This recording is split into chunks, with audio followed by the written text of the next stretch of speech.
sampean itu seneng laki-laki, ya kan, mau bekerja.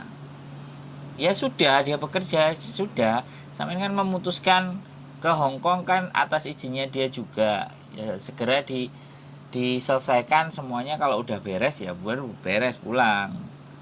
Ya aku pulang. Tapi sampean minta kayak gitu kan, artinya kan sampean minta sesuatu yang sampean harus dituruti sama dia gitu.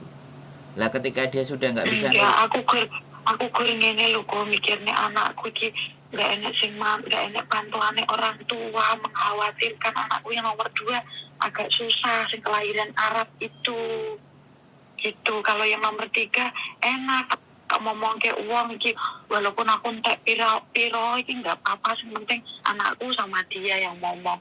Kalau yang nomor 2 ini sekolah ya mak, kadang nggak sekolah, kepenaan dewi kayak semalam keluar pulang malam.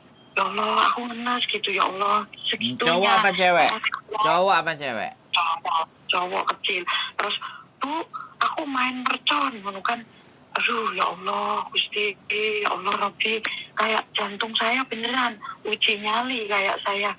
Aduh, astagfirullahaladzim. Lah iya, lah sekarang ketika sampean dihadapkan pilihan, hah? Ya kan sampean dihadapkan pilihan. Lah terus sampean katanya milih ndi?